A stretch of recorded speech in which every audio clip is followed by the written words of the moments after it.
Ay, Nico.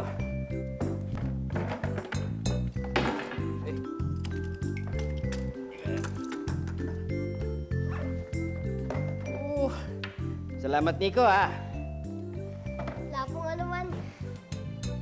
Ba, mabutit buhay pa pala ang likas na ugali nating mga Pilipino. Ay, salamat ulit.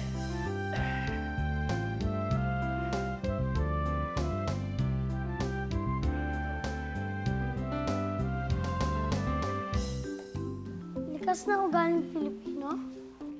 Likas na ugali nating mga Pilipino. Tuklasin, sagot sa tanong matatamo, buksan ang isip at mga mata. Ito ang isang handog upang gabayan ka. Wow! Ano to? Binoculars? Para saan to? DY? Nasaan si DY? Huh? DY, para saan to? DY!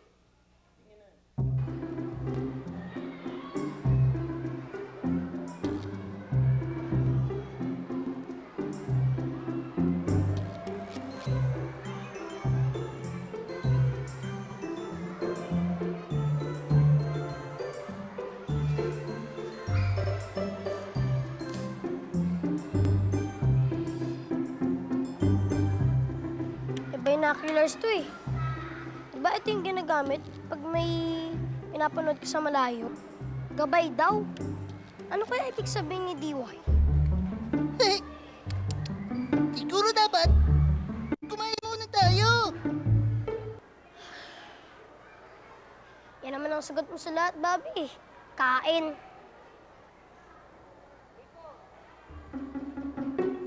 Si Miss Cruz, tago. Hi, Nico! Hi, Miss Cruz. Gandang araw po. Gandang araw, Ben. Ganda naman yan. Ganda. Di ba yun yung base? Di ba yun yung base? Tabakan na lang kaya natin. Markahan lang kaya natin. Sige, may tape ka. Sino may tape? Wala. Wala. Sino may tape? Ako may tape. May tape ako. Hi, Nico. Hi, Jeffrey. Hi, Kati. Hi, Nico. Magkakalala kayo? Magkaklase kami. Trisang Pagita. Ah, Trisang Pagita pala ang tatanungin namin mga taga Three Rosa. Tingnan natin. Oo, kami lahat. Hi, Nico. Tape. Sandali. Tape. Tape. Ako, tape. Tape. Dito, no?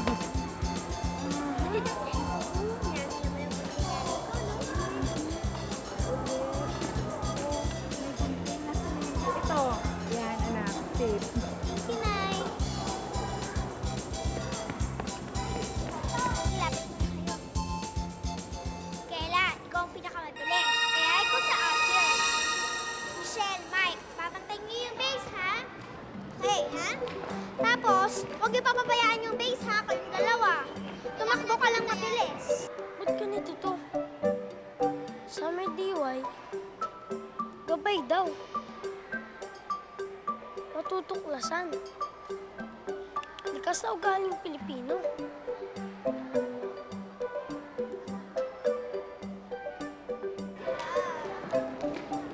Ugaling Pilipino? Anong ginagawa nila?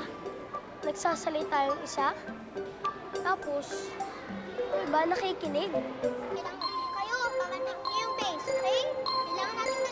Paggalang.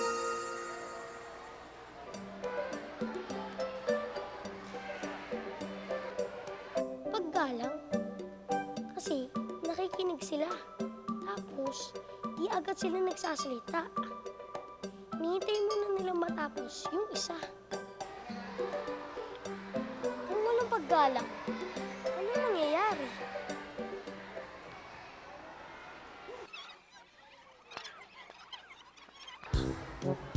Kela, ikaw ang pinakamabilis. Ayoko! Kailangan nga ganito eh! Ayoko!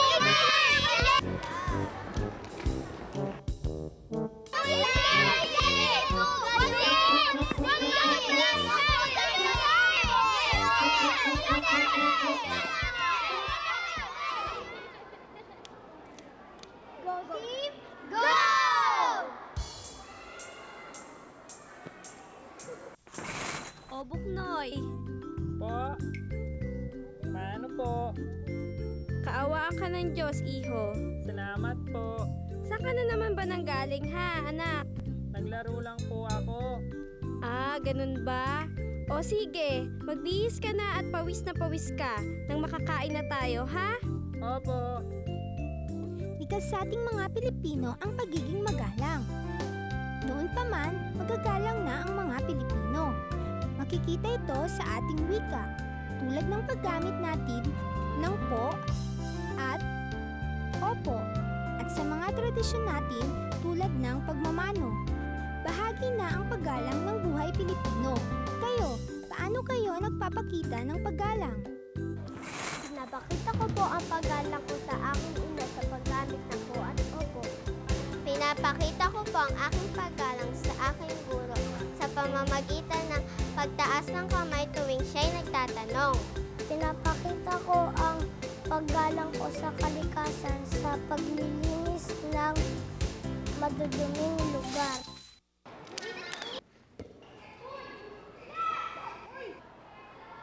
Uy, si Miss Cruz!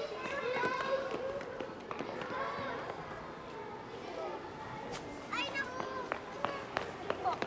Tara, dali! Miss Cruz!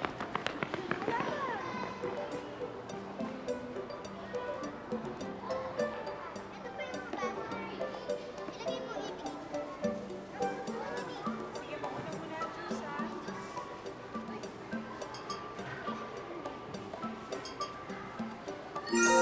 Pagtutulungan.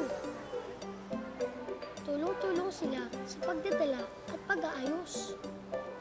Kusa pa silang tumulong. Di na kailangan pagsabihan.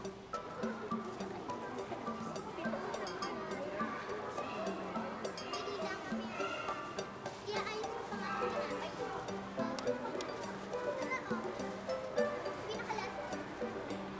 Sino pa gusto ng tinapay? Sino pa gusto ng tinapay? Pa? Sige, may marami pa naman yan. Iba-iba yan. Tapos na yung plastic. Ikagay mo na yan. Wala na.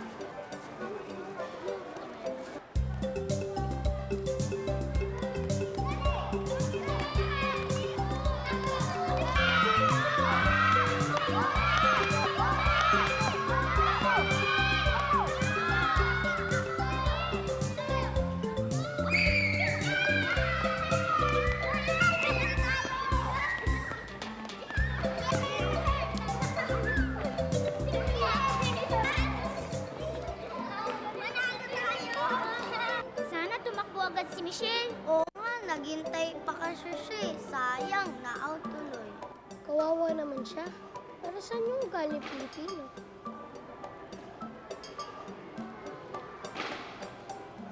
Lang yan, Michelle. Okay lang yun, Michelle. Oo nga. Ha? Ay. Go team!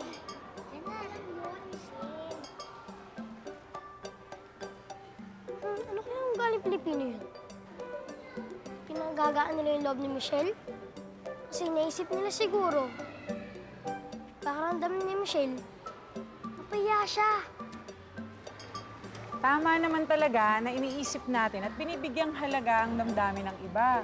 Tapos may ginagawa tayo para gumaan ang loob nila. Ganun talaga nagmamalasakit. Mamamalasakit. Likas din sa Pilipino ang mga ugaling pagmamalasakit. At pagtutulungan. Isang tradisyong Pilipinong nagpapakita ng pagtutulungan ay ang bayanihan. Sama-sama, tulong-tulong ang mga miyembro ng pamayanan na buhatin at ilipat ang isang bahay. Sa ibang probinsya naman, ginagawa ang pagtutulungan na ito sa paggawa ng barko o pagtayo ng bahay. Lahat ay tumutulong na walang hinihintay na bayad o kapalit. Hanggang ngayon, buhay sa Pilipino ang pagtutulungan, maging sa bahay Eskwela o kahit saan.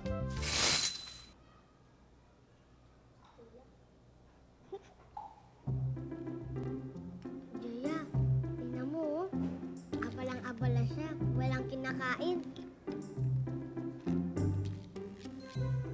Halika, hati tayo sa baon ko. Sige na, halika na. Halika na. Ay, huwag ka mahiya.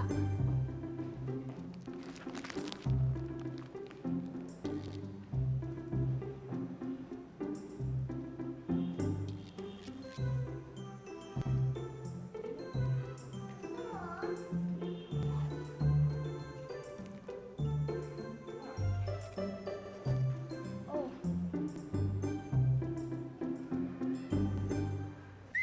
Bakit ba natin pinag-aaralan ang likas ng mabuting ugaling Pilipino? Siguro para gawin din natin sa buhay natin. Eh, bakit nga? Siguro kasi, di ba halimbawa nakatulong tayo sa ibang tao, nagpalasakit tayo sa kanila, para rin maganda yung nararamdaman na nila. Siguro kasi din, mas maganda ang nagiging samahan pag lahat maganda yung ugali. Oo, di ba? Pag ang pinapakita sa atin, hindi magandang ugali, ayaw natin. Kaya nga, do unto others what you want them to do unto you. O nasa Bible yun ha, alam ko yun. Ganon din ang tinuro ng Koran sa amin na dapat tinatrato natin ang ibang tao kung paano natin gustong tratuhin ka. Kasi kapwa-tao natin sila. At iisang may kapal ang naglikha sa atin lahat. Sabi ng nanay ko, likas na ugali din ng Pilipino ang pagmamahal sa Diyos. Kung mahal natin ang Diyos, gagawa tayo na ikatutuwa niya, tulad sa magandang ugaling Pilipino. Pero kung minsan, mahirap din gawin yung mabuti, di ba? Kaya ako, natutuwa ko kasi may sabing, likas sa Pilipino, yung magandang ugali.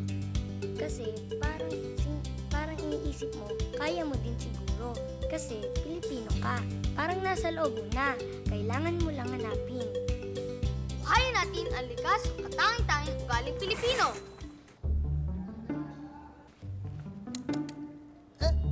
Ano na nangyayari? Huling inning na to. Hay sila. Pag nakaskuro pa sila, Kati, panalo sila.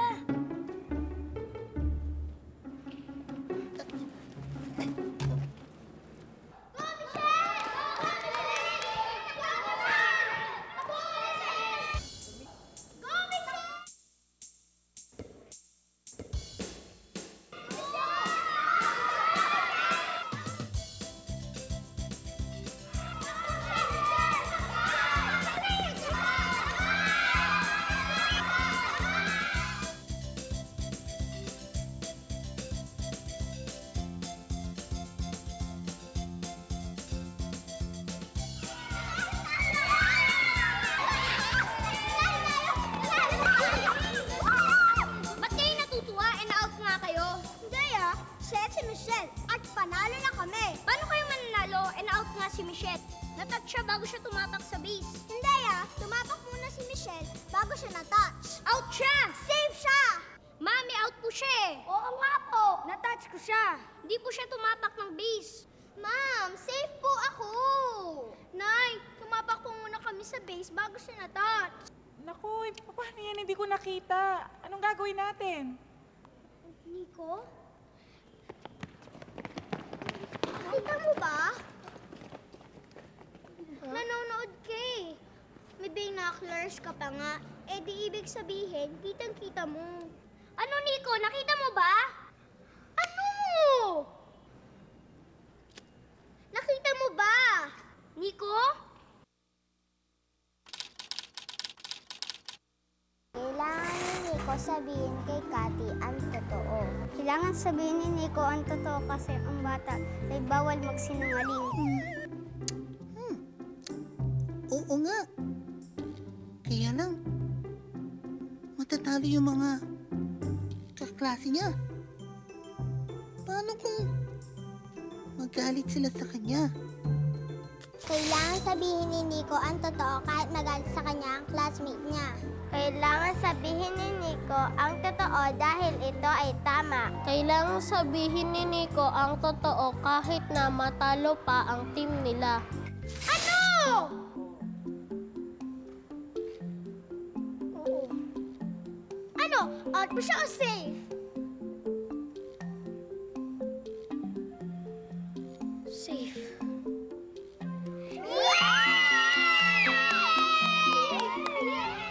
Katapatan.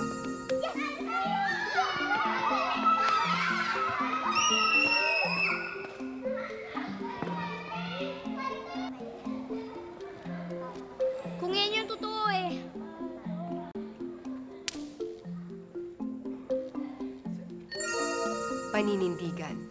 Ginagawa ang tama kahit mahirap.